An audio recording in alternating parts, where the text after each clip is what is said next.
harus segera mengecek. Dan kalau dia kan kalau arteri itu shoot gitu ya, tangannya biar gampang arterinya. Jadi ketika kita arteri dia kan terbuka, maka kita harus segera mengklaim, pegang kan tangan saat kita pakai ya, tangan dua-duanya kita. Mana kasanya Ini, Mbak. Itu kan kurang banyak. Satu lagi itu ya, yang gulung. Iya, balut tekan. Kalau di film-film kan kita lihat kalau di kepala itu arterinya besar. Jadi walaupun kena apa? Pelipis, kena batu, tapi darahnya banyak banget dan membuat orang panik ya. Jadi kita harus balut tekan. Balut tidak boleh hanya balut, tapi balut tekan. Karena kalau cuma balut di darahnya, nah jadi harus ditekan. Penekanan itu bisa kita lakukan dengan sesuatu yang lebih tebal. Bisa dibuka, buka. Kalau di IGD enak pakai klem, kita pakai klem. Ada klem arteri, kita bisa klem. Berarti perdarahan, tapi mencari tempat perdarahannya itu kita harus buka.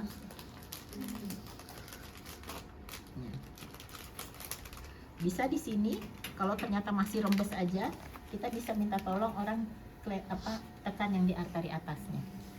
Ya, kalau di sana ngocor terus kan besar ya, jadi kita klem satu, orang susah kita bisa di femoralis. Nah, balut tekan itu harus membuat seperti ini tekanan. Biasanya agak 1, 2, jadi banyak. 1 dipasang, 2, kemudian kita kasih yang agak tebal. Nah ini adalah menekan. Ya jadi 1 kita pegang, dapat benar ya. 2 tetap, dan ketiga itu kita bikin untuk menekan.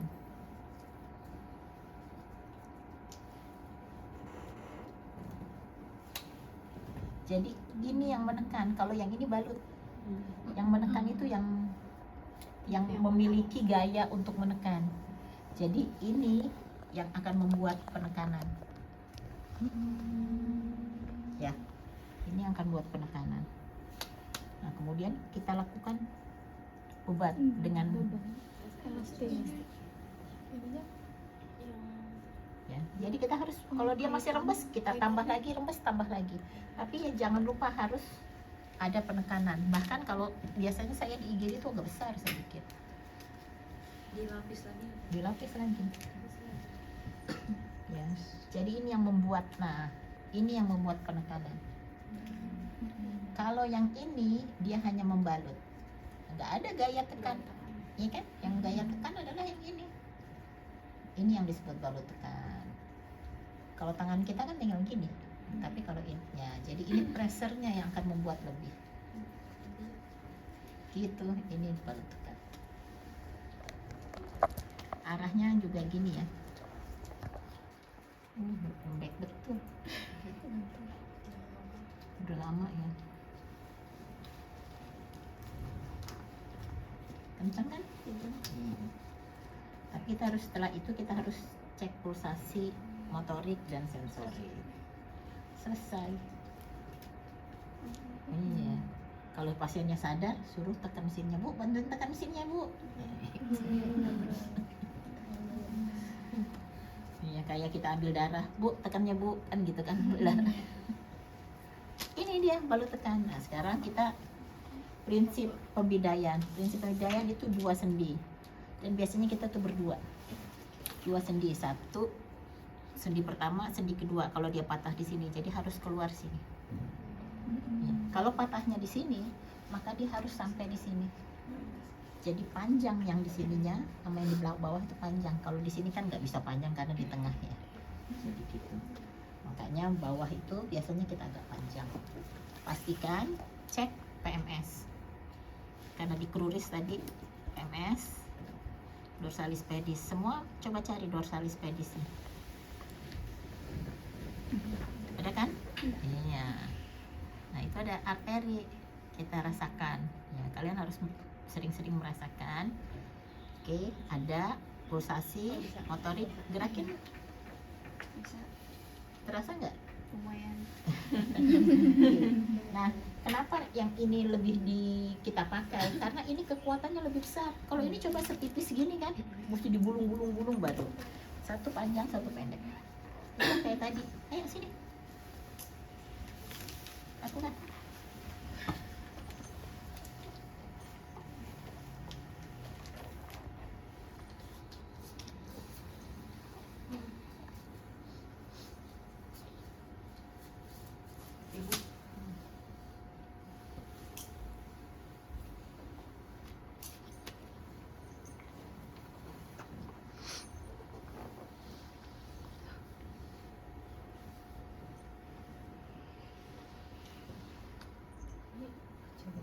Iya, bukan. Nggak ada yang lebih panjang. Nah, perawat kedua, sorry ya, di kepala. Perawat kedua itu membantu dia, terusnya saya lewat sana aja, untuk melakukan, karena dia ada di, ya Allah, tolong. Karena dia ada di, karena dia ada di kruris, maka kita harus pegang. Jadi pengangkatannya itu kalau kita nggak berbarengan dan nggak sekali pegang, maka dia itu sakit banget loh menggerakkan. Ya, jadi kita harus benar-benar mengangkatnya dengan stabil, angkat, pegang di dua sisi, kemudian langsung masukkan agak ke bawah kan, sendinya di sendi di sini dan sendi di sini. Ya.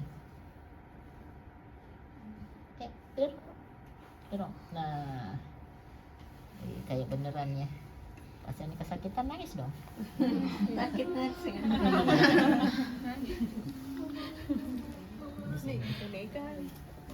Enggak apa-apa, misalnya kedua sendi ya, pokoknya ingat dua sendi nih, sendi pertama, sendi kedua. Kependekan. Ada yang panjang. Ini untuk tangan nih.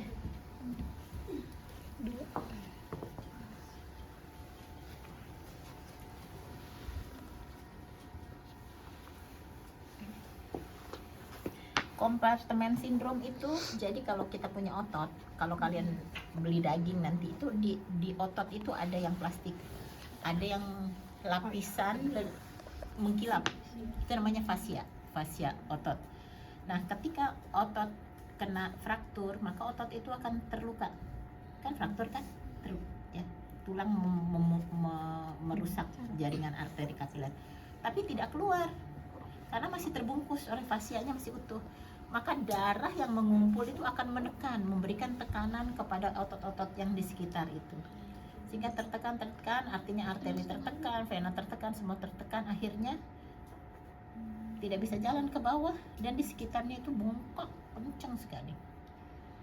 Jadi di distalisnya akan kelihatan, di tempat bengkak itu makin bengkak, kemudian sakitnya luar biasa.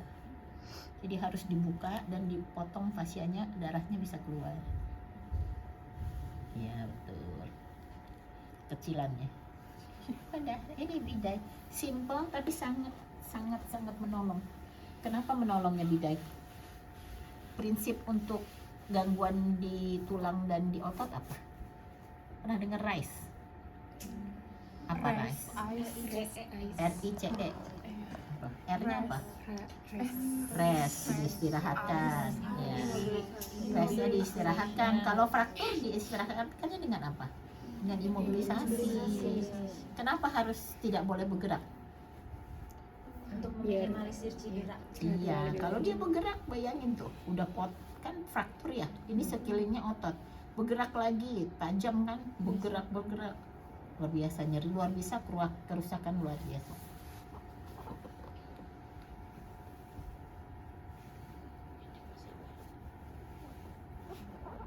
Begini sakit loh.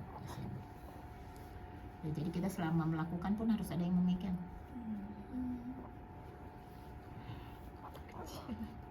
Ya, karena terlalu pendek, dianggap kuat lah ya. Oke. Gimana rasanya? Terfiksasi lah. Kayak susah ya. gerak. Iya, susah gerakannya. Sambil terus setelah itu apa? PMS. Di sebelum PMS diapakan? Dicek dulu. Dua jari. Terus ngecek, Pulsasi. terus pulsasi, motorik. motorik. Bisa digerakkan ibu. Sini. Sensori jempol. Udah seperti itu. Diangkat deh. Sip, bagus. Oke, silakan lanjut.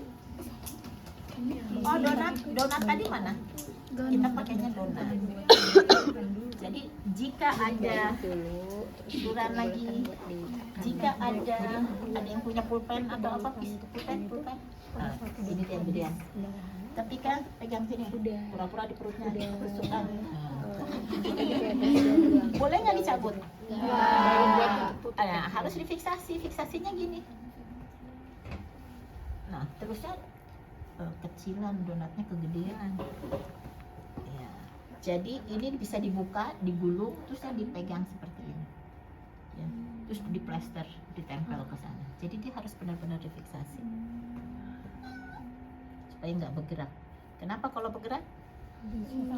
Iya, kalau celurit kan ini kan ya, kalau pisau kan gini doang, cet. Kalau celurit kan dia gini, Lengkungan. terpotong semua. Angka kematian akibat celurit itu tinggi sekali, carok itu tinggi sekali angka kematian. Ketika dia masuk dia motong. Gitu. Ya, jadi ini namanya difiksasi. Semua yang ada di badan nggak boleh dicabut. Oke. Terus apalagi penghentian perdarahan, lalu tekan, bidai, donat, stabilisasi di daerah abdomen dan toraks. Udah ya? Udah tadi Bu lihat juga udah segitu aja. Yang di tangan itu apa namanya sih? Oh iya. Armsling, ya duduk sekarang. Armsling aja nih, telanya udah habis. Oh, yang tadi ada. Itu kecil ya? Armsling ini adalah untuk imobilisasi daerah. Buka dulu, ini pasiennya jangan bergerak dulu. Jadi ketika kita ada dislokasi atau apapun, bergerak itu sesuatu yang sangat menyakitkan. Rest itu menjadi nomor satu. Nah, kenapa dia dilakukan armsling? Karena dengan begini dia melakukan, jadi dia ini tidak bergerak. Kalau seperti ini dia lebih sakit nanti di sini karena bebannya berat, gravitasi. Kemudian ada, coba kalau kalian gini kan, dia lebih rileks di daerah bicep tricepsnya. Di sini juga lebih rileks dibandingkan kalau kalian dia lebih tegang, lebih ya. Tapi kalau ini benar-benar, jadi armsling adalah untuk meres daerah bahu, otot-otot bahu dan otot-otot tangan kita, bicep tricep, otot lagi di sini. Seperti ini. Armsling tuh ada, beli aja cuman 25.000 ada armsling tanpa buat. Iya, tanpa buat seperti itu. Tapi kalau buat ya segitiga terus diikat. Yang penting adalah dia fiksasi seperti ini. Ya, bawa deh ke rumah sakit. Ambil tarik nafas ya Bu ya. Ya. Oke. Saya Suster Amel. Kita akan ke IGD ya Bu ya. Naik ambulans ya bunyi. Selesai.